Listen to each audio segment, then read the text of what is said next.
네, 오늘 여호수아 말씀 통하여서 강하고 담대하라라는 제목의 말씀 함께 나누도록 하겠습니다. 옆에 계신 분 인사합시다. 샬롬 반갑습니다. 참 잘 오셨습니다. 네, 샬롬 반갑습니다. 우리 주변에 계신 우리 귀한 성도님들 반갑습니다. 네, 오늘도 귀하고 복된 주일, 특별히 주연절 둘째 주일 맞아서 1월 셋째 주 주일 예배죠. 우리 함께 새해 예배 주 앞에 은혜로 나눴으면 좋겠습니다. 오늘도 주님의 참된 평화가 우리가 함께 하기를 소망합니다. 2022년 새해가 이제 보름쯤 지났습니다. 어떻게 힘차게 또 목표대로 잘 지내고 계신지요? 실은 새해가 시작됐는지 또 뭐 벌써 보름이나 지나갔는지 모를 정도로 정신없이 흘러가는 것 같습니다.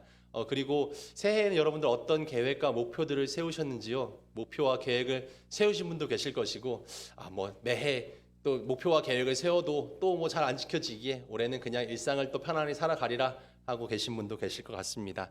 실은 목표와 계획들이 잘 이루어지지 않아도 벌써 뭐 작심삼일, 3일 만에 또 그 계획들을 놓쳐버리고 또 실망할 수도 있겠지만 포기하지 마시고 더욱더 새해에는 강하고 담대한, 오늘 설교 제목처럼 강하고 담대하게 힘차게 다시 한번 달려갔으면 좋겠습니다. 아직 우리에게 많은 새해 날이 남아 있습니다.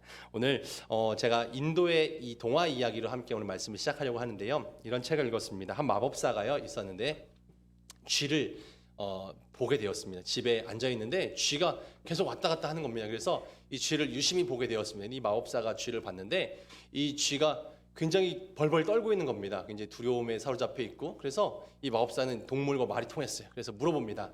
쥐야, 너 왜 이렇게 두려움에 사로잡혀 있니? 라고 물었더니 이 쥐가 이야기합니다. 이 집에 고양이가 있는데 내가 이 고양이에게 언제 잡혀먹을지 알 수 없어서 두려워하고 있습니다 라고 이야기를 합니다. 그래서 이 마법사가 이 쥐가 너무 딱해 보였어요. 이 쥐의 표정과 이 행동이 너무 딱해 보여서 안 되겠다, 그러면 내가 집에 있는 고양이보다 더 큰 고양이로 아주 잡혀먹을지 않을 수 있는 그런 고양이로 널 바꿔줄게 라고 해서 마법을 통해서 이 쥐를 고양이로 바꾸어 주었습니다. 그래서 이제 고양이로 변한 이 쥐, 근데 이 쥐가 고양이로 바뀌었음에도 불구하고 여전히 두려워하고 떨고 있는 겁니다. 그래서 아니 고양아, 이제 고양이가 되었는데, 이 쥐야 이제 고양이가 되었는데 더 이상 고양이를 무서워하지 않아도 되는데 왜 이렇게 떨고 있니? 라고 물었더니 지금 저 집 밖에 있는 개가 소리가 나는데 저 개가 언제 끈이 풀려서 자기에 달려올지 모르니까 내가 너무 두렵습니다 라고 이야기를 합니다. 그래서 저 마당에 있는 개가 크지도 않은 개인데 너에게 위협이 되겠냐? 너를 더 싸납고 큰 개로 바꿔줄 테니까 더 이상 두려워하지 말아라 라고 이야기하고 마술을 또 부려서 이 고양이가 된 쥐를 큰 사나운 개로 변화시켜 주었습니다.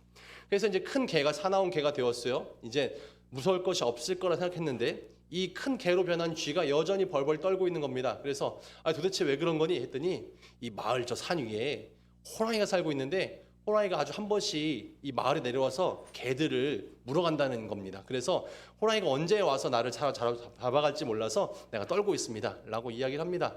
그래서 이 마법사는 너무 딱하고 안타까워서 안 되겠다, 동물의 왕인 호랑이로 너를 바꿔줄게, 더 이상 누구에게도 떨지 말아라 라고 이 쥐를 호랑이로 바꿔 주었습니다. 근데 호랑이로 변한 이 쥐가 여전히 그렇게 쥐의 모습을 잊지 못하고 덜덜 떨고 있는 겁니다. 그래서 도대체 너를 공격하거나 너를 잡아먹을 만한 동물이 없는데 왜 그렇게 두려워하고 있니? 했더니 이 마을에 사냥꾼들이 살고 있는데 사냥꾼들이 총을 들고 언제 닥쳐올지 몰라서 내가 떨고 있습니다 라고 이야기를 합니다. 그래서 마법사는 너를 뭘로 바꿔줘도 넌 늘 두려워할 테니 너는 처음의 모습 그대로 쥐가 되어라 라고 쥐로 다시 바꿔줬다는 그런 이야기를 읽었습니다. 이 이야기가 왜 그렇게 지어졌을까요? 실은 상황이나 환경에 관계없이 늘 그렇게 두려움에 사로잡혀 있는 사람들은 어느 상황에서나 두려워하고 일어나지 않는 일에 늘 근심 걱정한다, 실은 그런 것은 부질없다, 뭐 이런 교훈을 주기 위해 쓰여진 동화가 아닐까 생각해 보았습니다. 실은 두려움은 그 어떤 실패나 어떤 그 문제보다도 우리를 더 많이 힘들게 어렵게 만듭니다.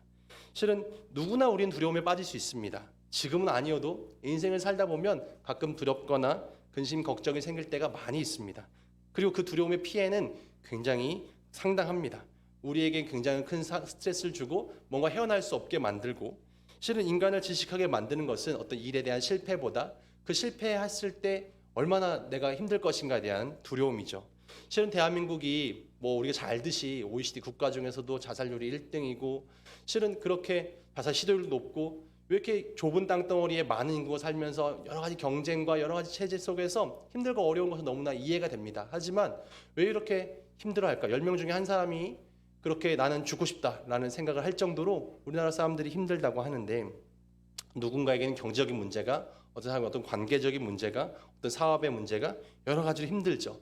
그런데 동일한 환경 속에서도 누군가는 그 두려움을 극복하고 일어서는가 하면, 누군가는 그 두려움 가운데 주저앉아 버리고 또 낙담해 버리고 인생을 포기해 버리는 문제까지, 왜 그런 차이가 발생하는 것일까?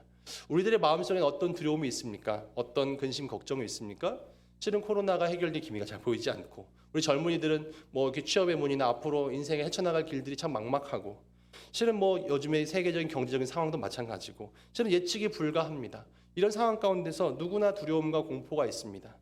실은 오늘 이런 두렵고 근심되는 상황 가운데 이런 두려움과 근심에 사로잡혔던 인물, 오늘 여호수아를 만나보고자 합니다. 여호수아는 참 이 이스라엘 민족의 지도자로서 뭔가 담대하고 강한 사람으로 우리에게 인식되어져 있습니다. 하지만 지금 여호수아가 처한 상황은 실은 녹록지 않은 상황이었습니다. 그리고 제가 생각할 때 여호수아 1장에 나오는 여호수아는 굉장히 두려워하고 있었고, 근심 걱정하고 있었고, 공포에 사로잡혀 있었습니다. 그 이유는 이렇습니다.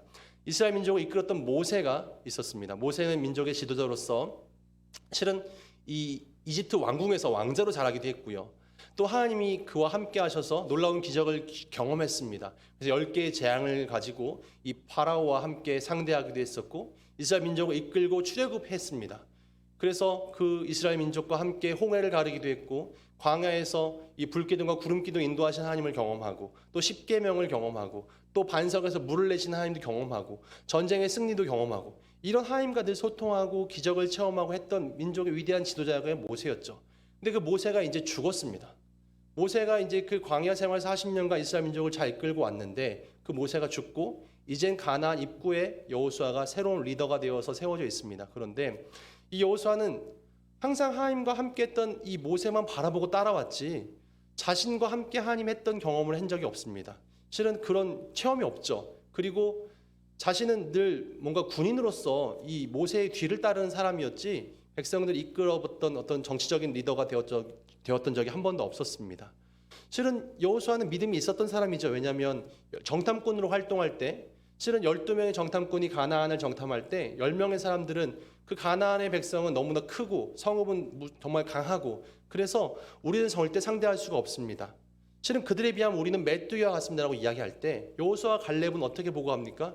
아니, 그곳은 너무나 좋은 땅이었습니다.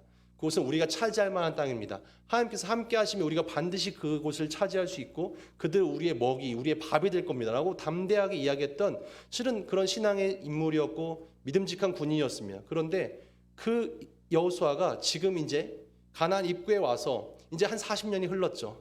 이스라엘 민족과 함께 서 있을 때 그는 자신이 없었습니다. 특히나 이 이스라엘 민족 사람들은 어떻습니까?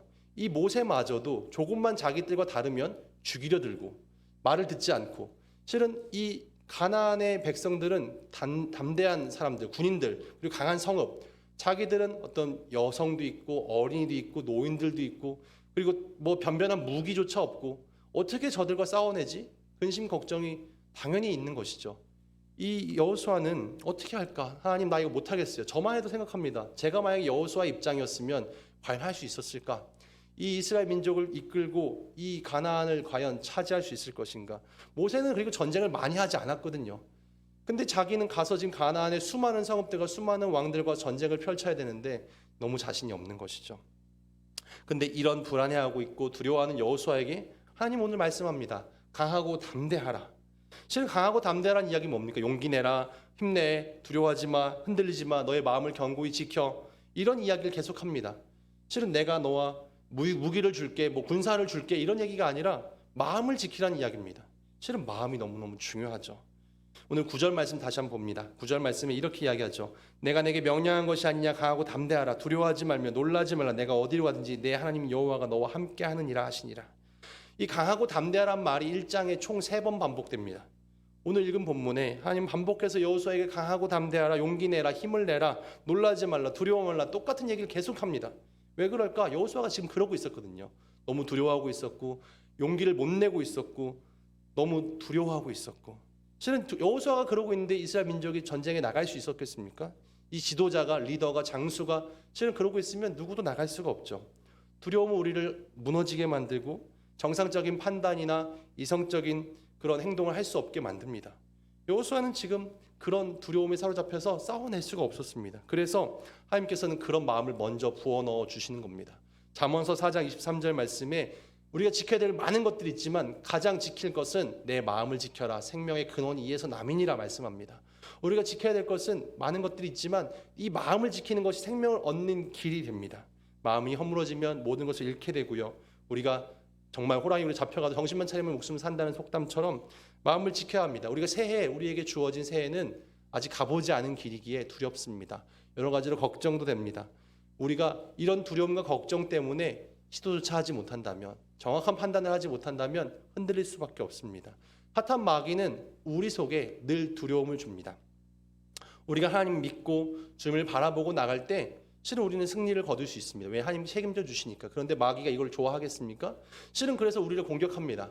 실은 사탄 마귀가 우리에게 어떤 두려움, 어떻게 공격할까요? 저에게 있어서 사탄 마귀가 와서 야, 허 목사야, 너 하나님 믿지 말고 실은 뭐 저 부처님 믿어라. 너 하나님 믿지 말고 저 알라신을 믿어라. 라고 하면 제가 흔들릴까요? 너 하나님 믿지 말고 저 여호와 증인으로 가. 하면 제가 전혀 흔들리지 않을 겁니다. 근데 사탄 마귀는 그렇게 공격하지 않겠죠. 저에게 와서 제게 두려움을 줍니다. 너가 지금 하고 있는 목회가, 너가 하고 있는 신앙의 상태가, 믿음이 잘못하고 있는 거야. 너 그렇게 해서 하나님 기뻐하실까? 두렵게 만들고, 너 이거 열심히 해도 교회가 잘 안 될 거야. 자꾸 뭔가 이런 잘 안 될 것 같은 불안함, 두려움, 이런 것들을 줘서 뭔가 자신 없게 만들고 하지 못하게 만들고, 실은 그런 근심 걱정하게 만들고, 실은 그래서 점점 뭔가 내가 시도조차 하지 못하게 만드는 그런 공격을 해온다는 거죠. 사탄 마귀는 우리에게 늘 그렇게 찾아옵니다. 뭔가 우리의 자존감을 꺾고 우리에게 정말 우리를 좌절하게 만들고, 실패했음에도, 실은 우리는 실패해도 괜찮죠. 실패를 통해서 우리는 다시 배우고 성장할 수 있고 다시 나아갈 수 있는 힘을 얻기 때문에. 근데 사탄 마귀는 우리에게 너 실패하지? 또 해봐야 안 될 거야. 자꾸 이런 마음을 우리에게 주어집니다. 그래서 우리가 반드시 승리자가 되기 위해서는 담대하게 강하게 나가야 합니다. 실은 예전에 개역 한글 성경 보면 이렇게 이야기합니다. 내가 내게 명령한 것이 아니냐, 강하고 담대하라. 실은 강하고 담대하는 것은 우리 신앙인에게 있어서 하나님의 명령입니다. 선택사항이 아니죠. 누구는 강하고 담대하는 것이 아니라 우리 모두가 강하고 담대해야만 했습니다. 선택이 아니라 하나님 명령. 왜냐하면 우리가 살아가고 있는 곳은 영적인 싸움터고, 우리가 저 가나안을 차지하기 위해서, 우리에게 주어진 새로운 한 해를 차지하기 위해서는 우리가 강하고 담대한 자가 되어야만 하고 이 하나님의 명령을 따라야만 합니다. 그러기 위해서는 우리가 어떤 것들이 충족되어져야 할까? 어떻게 하면 강하고 담대한 자가 될 수 있을까? 어떻게 하면 그런 마음을 가질 수 있을까? 첫 번째는 하나님의 약속을 신뢰해야만 합니다. 오늘 말씀 3절과 4절 볼까요? 하나님의 약속을 신뢰하기 위해서, 하나님의 약속을 신뢰해야만 우리가 강하고 담대한 자가 될 수 있습니다. 내가 모세에게 말한 바와 같이 너희 발바닥으로 밟는 곳은 모두 내가 너희에게 주었노니 곧 광야와 이 레바논에서부터 큰 강 곧 유브라네 강까지 해쪽 속의 온 땅과 또 해지는 쪽 대해까지 너희 영토가 되리라. 하나님께서는 다시 한번 약속을 상기시켜 줍니다. 여호수아야, 내가 모세에게 약속했었어. 내가 너희가 밟는 땅은 다 주겠다고. 내가 이 유브라데 강에서부터 레바논과 저 대해에 이르는 모든 이 가나안 지역을 이 모세에게 이미 주겠다고 약속했는데 그 약속을 너가 믿고 나가라 라고 하나님 약속해 주십니다. 실은 이 모세에게 약속한 이것은 아브라함과 이삭과 야곱에게 이미 약속하셨던 그 약속이었습니다. 그 약속은 이제 모세를 지나서 여호수아를 통해서 이루어질 것입니다. 여러분, 신앙은요, 우리가 하나님 이 성경을 보죠. 성경책은 약속의 책입니다. 신약, 구약, 구약, 옛 약속, 신약, 새로운 약속. 하나님의 약속으로 이루어져 있는 말씀을 믿는 것이죠. 성경은 하나님의 약속과 성취, 이 두 가지의 도식으로 되어 있어요. 하나님 뭔가를 약속하시고 그를 이루시는 모습으로 성경이 이루어져 있습니다. 신앙은 하나님의 약속을 바라보고 나가는 겁니다. 하나님의 신실하신 약속, 나에게 주신 하나님의 약속은 무엇입니까? 하나님의 자녀인 나를 하나님께서 책임지시고 이 땅 가운데서 평안케 하시고 또 하나님 약속을 믿고 나가는 자에게 영원한 생명을 허락하신다. 이 약속을 믿고 살아가는 것이 우리 신앙인의 태도죠. 하나님은 사람처럼 한 입으로 두말하는 분이 아닙니다.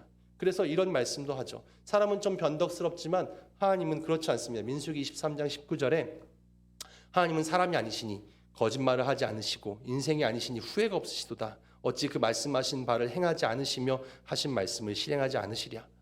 우리는 이런 하나님을 신뢰하는 겁니다. 하나님은 절대 거짓말을 하거나 두말하거나 실행하겠다고 약속한 것을 실행하지 않거나 하신 분이 아니라는 겁니다. 22년 우리에게 새해를 주셨는데 우리가 하나님 주신 약속의 말씀은 무엇입니까? 하나님께서 내게 허락하신 여러 가지 목표와 내게 허락하신 여러 가지 어떤 지평들이 있습니다. 이것을 하나님께서 주시겠다 약속하셨는데 우리 약속을 붙들고 한 해 강하고 담대하게 나가야 하는 것이죠. 그렇게 우리 약속을 믿고 나갈 때 우리는 승리자가 될 수 있습니다. 또한 두 번째로 강하고 담대하기 위해서는 임마누엘의 의식을 가져야 합니다. 임마누엘 뜻이 무엇일까요? 임마누엘, 하나님이 우리와 함께 하신다. 그래서 오늘 5절 말씀, 모세와 함께 하셨던 것처럼 이제 여호수아 너와 함께 하겠다 이렇게 약속한 5절 말씀 봅니다. 내 평생에 너를 능히 대적할 자 없으리니 내가 모세와 함께 있었던 것 같이 너와 함께 있을 것임이니라. 내가 너를 떠나지 아니하며 버리지 아니하리니. 아멘. 실은 우리가 강하고 담대하기 위해서는 하나님이 나와 함께 하신다는 이 임마누엘 의식을 갖는 것이 가장 중요합니다. 내가 모세와 함께 있었던 것처럼 여호수아 너와도 함께 할게. 여호수아가 두려웠던 것은 무엇이냐면 모세가 자신과 함께 없었다는 것입니다.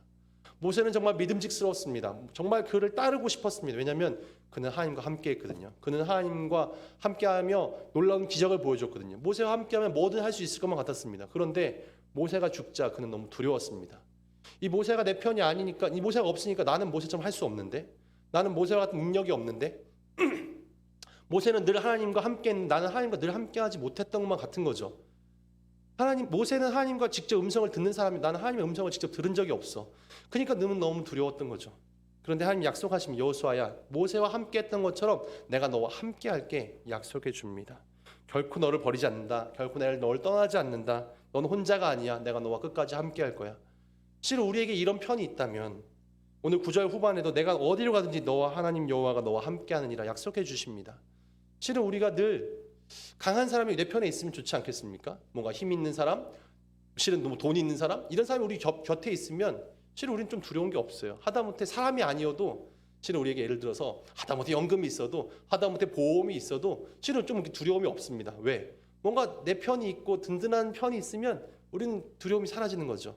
실은 세상에 가장 강한 분, 가장 능력이 크신 분, 그 하나님께서 나와 함께 하신다고 약속해 주십니다. 그렇게 우리는 강하고 담대할 수 있는 것이죠. 성령으로 오늘도 우리와 함께 하시는 분께서 내가 너와 함께 하겠다 약속해 주십니다.